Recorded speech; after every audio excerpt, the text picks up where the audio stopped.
ఓం నమ శివాయ. శ్రీ మాత్రే నమః. మీరు చూస్తున్నటువంటి ఈ దేవాలయం ఆది పరాశక్తి అయిన అమ్మవారి 18 శక్తి పీఠాలలో ఒకటైన జోగులాంబ ఆలయం. ఇది తెలంగాణలోని గద్వాల జిల్లా ఆలంపూర్ అనే పట్టణంలో ఉంది. కృష్ణా తుంగభద్ర నదులు సంగమించే ప్రదేశమే ఈ ఆలంపూర్. ఇక్కడే సతీదేవి దంతాలు పడినట్లు పురాణాలలో చెప్పబడుతుంది. ఇది ఒక శక్తిపీఠం కావడంతో పాటు శివభక్తుల సంయోగ స్థలంగా కూడా భావించబడుతుంది. ఇక్కడ అమ్మవారితో పాటుగా నవబ్రహ్మాలయాలు కూడా ఉన్నాయి. ఇవి చాళుక్యుల కాలంలో నిర్మించబడ్డ పురాతన శివాలయాలు. ఆలంపూర్ని దక్షిణ కాశీగా కూడా పిలుస్తారు. ఇక్కడ నిత్య పూజలు, హోమాలు, అభిషేకాలు మరియు సప్తహాలయ సేవలు నిర్వహిస్తారు.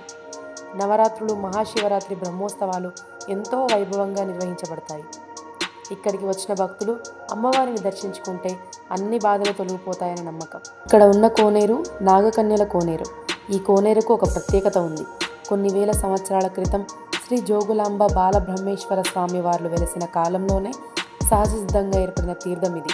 తదనంతరం రాజుల కాలంలో తీర్థం చుట్టూ మెట్ల మార్గం నిర్మించడం ద్వారా కొలను ఏర్పరిచారు.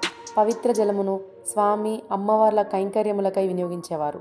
ప్రతిరోజు బ్రహ్మముహూర్త కాలంలో సాక్షాత్తు నాగకన్యలే ఈ కోనేరులో విహరిస్తారని ఈ ప్రాంత ప్రజల విశ్వాసం. ఇందుకు నిదర్శనముగా నేటికీ కోనేరు దగ్గర దేవతా సర్పములు సంచరించుట ప్రత్యక్షంగా చూడడం జరిగింది. పలు దశాబ్దాల క్రితం పూర్తిగా మరుగున పడిన ఈ కోనేరుని 2016వ సంవత్సరం కార్తీక మాసంలో తిరిగి పునరుద్ధరణ గావించబడింది. ఈ కోనేరులో నీటిని భక్తులు తలపై చల్లుకోవడం కానీ, తీర్థంగా స్వీకరించడం కానీ జరుగుతుంది.